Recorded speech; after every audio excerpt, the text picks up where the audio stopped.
I'm still shaking a little when I think about it, because the moment that finally broke me didn't happen when I first saw the damage, or even when I realized how much money it would cost. It happened when my own sister looked me straight in the face, shrugged, and laughed. She laughed. After destroying my vacation home, the place I'd poured years of my life into. And when I told her she needed to fix what she ruined, she laughed like it was some kind of joke. So, tell me honestly, before you judge anything else, I say in this story, what would you have done in my place? That laugh is burned into my memory, but to understand why it hurt so much, I have to rewind a few years and explain what that vacation home actually meant to me and who my sister really is beneath the surface. I'm the older sibling by 3 years, and for most of our childhood, I was the responsible one. I followed the rules, did well in school, worked part-time jobs as soon as I could, and saved obsessively. My sister, on the other hand, was always the free spirit. Charming, loud, impulsive, the kind of person who could talk her way out of trouble with a smile. Growing up, that difference felt harmless. Everyone said we balanced each other out. I believed that too for a long time. After college, while my friends were spending their money on trips and new cars, I kept saving. I had this dream of owning a small place by the coast. Nothing fancy. Just somewhere quiet, somewhere I could escape when life got overwhelming. It took me almost a decade. Extra shifts, skipped vacations, saying no to dinners out, saying no to myself over and over again. When I finally bought that vacation home, I cried in the empty living room. It wasn't just a property. It was proof that my sacrifices meant something. It was safety. It was peace. My sister knew how important it was to me. I told her everything. I showed her photos during the renovation, asked her opinion on paint colors, even joked that one day, when I was old and gray, I'd retire there. She'd smile and say how proud she was of me.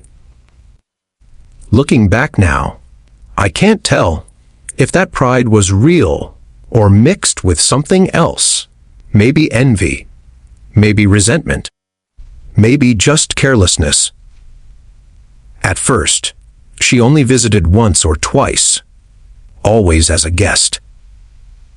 She'd post photos on social media, tagging the location like it was hers, calling it our little getaway. That annoyed me, but I brushed it off. She was my sister. I didn't want to be petty. Then last year, everything in her life started to unravel. She broke up with her long-term boyfriend, lost her job shortly after, and suddenly, she was calling me almost every day. At first, I was sympathetic. Breakups are hard. Losing a job is terrifying. I listened. I comforted her. I reassured her that she'd land on her feet. One night, during one of those long calls, she casually said she needed a break from everything, and joked about escaping to my vacation home for a while. I laughed nervously and said something noncommittal. But a few days later, she brought it up again, this time more seriously. She said she needed space. She needed quiet. She needed time to find herself. I hesitated. That place was my sanctuary. I didn't rent it out, didn't loan it to friends. Barely even stayed there myself because I wanted to preserve it.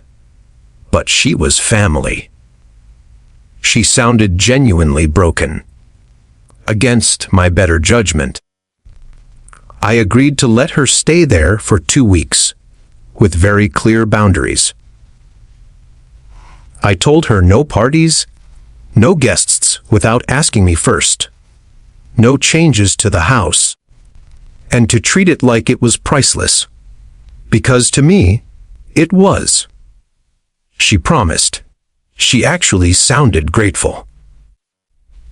She said this was exactly what she needed, that she'd take care of everything. I even left her a welcome basket with groceries and a handwritten note telling her to enjoy the peace. Writing this now, I feel stupid, but at the time, I really believed her. The first week went fine. She sent me photos of sunsets, cups of coffee on the porch, captions about healing and fresh starts. I felt good about my decision. I felt like a good sister. The second week, the messages slowed down. Then I noticed something strange. A neighbor texted me asking if everything was okay, because there had been a lot of noise over the weekend. My stomach dropped. I called my sister immediately. She didn't answer. I texted. No reply. When she finally called back hours later, she brushed it off. Said a few friends had stopped by unexpectedly, but it was no big deal. She laughed it off. I told her again, very clearly, that I wasn't comfortable with that. She apologized, kind of, and promised it wouldn't happen again. 2 days before she was supposed to leave, she called me in a panic. She said something broke in the house, that there had been an accident. But she didn't explain much. She said she was tired and stressed, and we'd talk later. I didn't sleep that night. My mind ran through worst-case scenarios. Still, I tried to calm myself. Things break. Accidents happen. I told myself not to jump to conclusions. When I arrived at the vacation home, a few days later, I knew instantly that accident was the understatement of the century. The front yard looked like a campsite after a music festival. Trash everywhere. Empty bottles. Cigarette butts ground into the grass. I stood there, keys shaking in my hand, already feeling sick. When I opened the door, the smell hit me first. Smoke, alcohol, something burnt. My heart was pounding so hard, I could hear it in my ears. Inside, it was chaos. Furniture scratched and stained. A coffee table I'd saved months for had a massive crack running through it. The couch cushions were ripped. Stuffing exposed like some kind of wound. There were holes in the walls. Actual holes. In the kitchen, cabinet doors hung crooked, one completely broken off. The countertop was chipped, and there were burn marks near the stove, like someone had tried to put out a fire with a pan. In the bathroom, the mirror was shattered, and the sink was clogged with something that looked like plaster or cement. I stood there, surrounded by destruction, and felt like I couldn't breathe. I started taking photos, my hands numb, my brain trying to make sense of what I was seeing. This wasn't just wear and tear. This wasn't a small accident. This was weeks of reckless behavior. This was a party house. This was disrespect on a level I didn't think my own sister was capable of. I remember sitting down on the floor, right there in the living room, and crying so hard my chest hurt. I wasn't just mourning the damage. I was mourning the trust I'd given so freely. When I finally confronted her, she didn't even sound surprised. I called her and told her I was at the house. There was a pause on the line. Then she sighed like I was inconveniencing her. I described the damage, my voice shaking, listing everything I could see. She interrupted me halfway through and said, Okay, relax. It's just stuff. Just stuff. That's when I snapped. I told her it wasn't just stuff. That it was my home, my investment, my dream, and that she needed to fix it or pay for it. And that's when she laughed. Not nervously, not apologetically. She laughed like I'd told her a bad joke. She said I was being dramatic, that insurance would cover it, that I had more money anyway, and that I should be grateful she even stayed there because it gave the place some life. I felt something inside me crack. This was the person I'd defended my whole life. This was the sister I'd trusted. I told her, very calmly, despite everything boiling inside me, that I expected her to take responsibility. I told her we'd sit down and go through the damages and figure out a plan. She scoffed and said she wasn't paying for normal wear, and then she hung up on me. Just like that, I stood there in the ruined living room, phone still in my hand, feeling smaller and angrier than I ever had before. Over the next few days, I got estimates from contractors. The numbers made me feel dizzy. This wasn't a few $100s. This was thousands, tens of thousands. Structural damage, plumbing issues, electrical problems. Things that could have turned dangerous if left unchecked. Every time I looked at a new estimate, I thought about her laugh, and my hands would start shaking again. I tried to reason with her. I sent her photos. I sent her the estimates. I told her this wasn't optional, that she couldn't just walk away. Her responses were short, dismissive, sometimes hours or days later. She accused me of exaggerating. She accused me of trying to punish her when she was already down. She even said I was a bad sister for caring more about a house than about her mental health. That one really messed with my head. I started questioning myself. Was I being heartless? Was I prioritizing money over family? But then I'd go back to the house, see another crack, another stain, another reminder of how little she cared, and the doubt would fade into anger again. Family doesn't mean you get to destroy something someone loves and laugh about it. Family doesn't mean zero accountability. At least, that's what I kept telling myself. Things escalated when our parents got involved.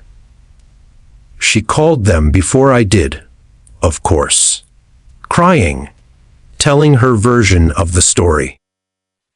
By the time I spoke to them, they were already primed to see me as the villain.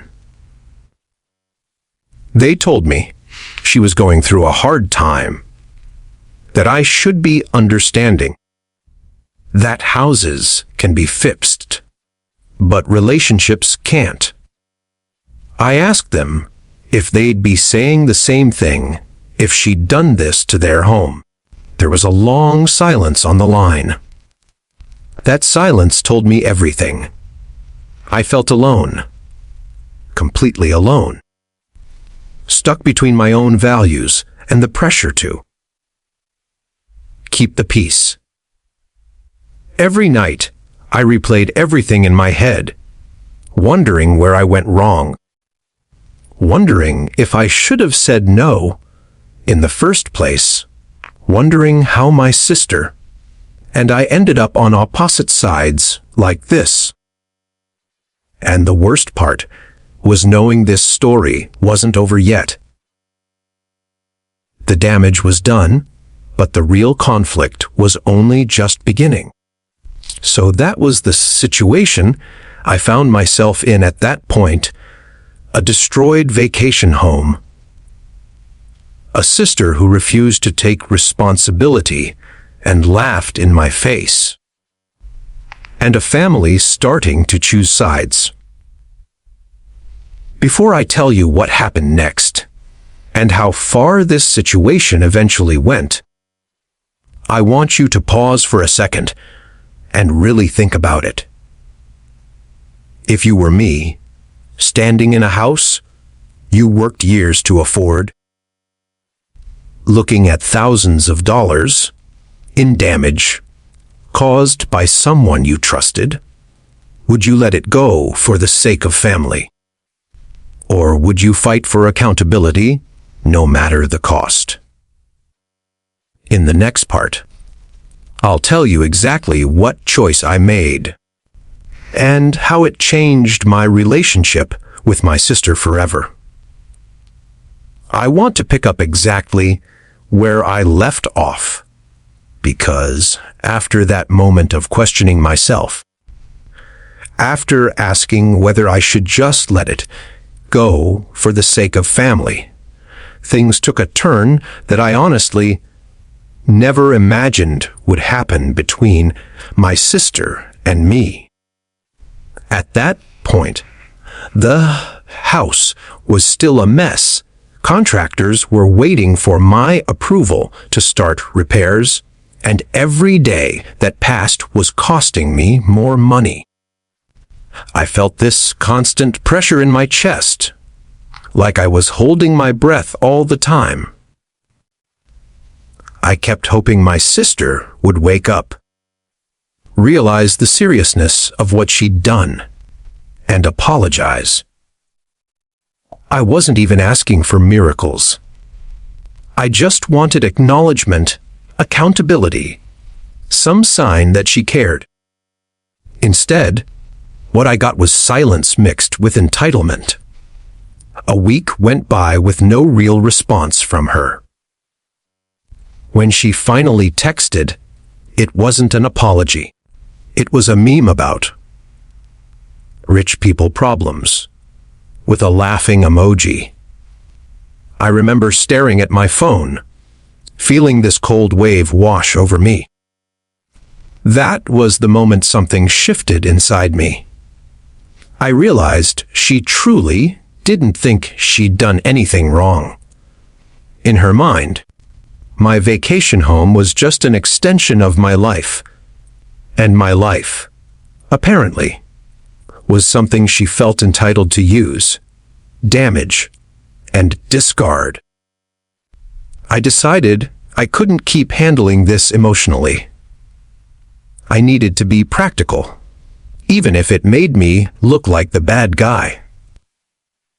I contacted my insurance company, explained the situation honestly, and sent them all the photos and reports. They asked who had been staying in the house. When I said my sister, there was a pause. The agent told me, very calmly, that depending on the circumstances, some of the damages might not be covered, because they occurred during unauthorized use, especially if house rules were violated. Unauthorized guests, parties, negligence. Every word felt like a punch. Suddenly, my sister's laughter echoed even louder in my head. When I told her this, when I explained that insurance might not cover everything, and that I could be on the hook for tens of thousands of dollars, she finally reacted. Not with remorse, but with anger. She accused me of snitching on her. She said I should have lied for her, covered it up, handled it quietly. She told me that if I really loved her, I wouldn't let money come between us. I asked her why love only seemed to work one way. Why was I expected to sacrifice everything while she sacrificed nothing? She didn't answer that. She just told me I was being dramatic again. That conversation ended with her saying something I'll never forget. She said, "If you can afford a second house, you can afford to fix it. Stop acting like a victim." I hung up and sat there in my car, shaking. I felt rage, yes, but also grief.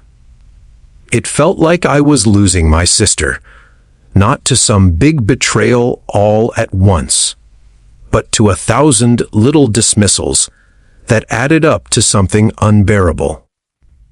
With no help from her and no clear answer from insurance yet, I made the hardest decision of my life. I told her, in writing, that if she refused to take responsibility, I would pursue legal options. Even typing those words made me feel sick. This wasn't a stranger.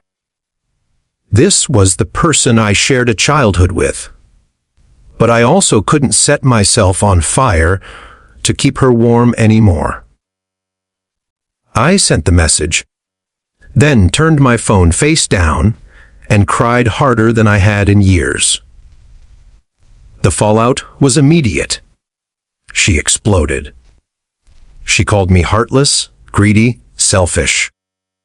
She told our parents I was threatening to sue her. They called me in a panic, begging me to reconsider, telling me I was tearing the family apart.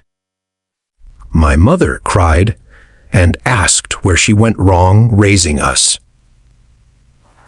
My father told me that sometimes you have to let family hurt you, because that's what family does.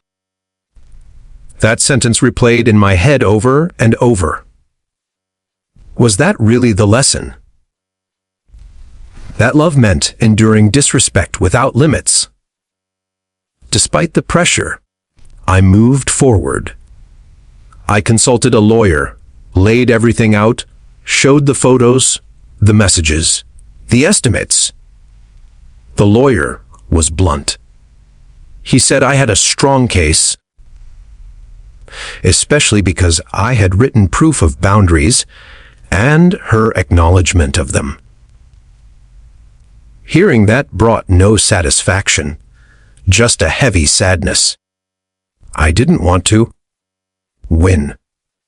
I wanted my sister back. But I also wanted justice, or at least fairness. When my sister received the official letter, her tone changed. Suddenly, she wanted to talk. She called me crying, saying she was scared, that she didn't have the money, that she felt attacked. I listened quietly. For the first time, She admitted things had gotten out of control at the house.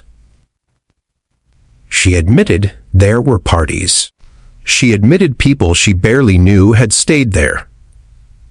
But even then, she framed it like something that just happened. To her, not something she chose.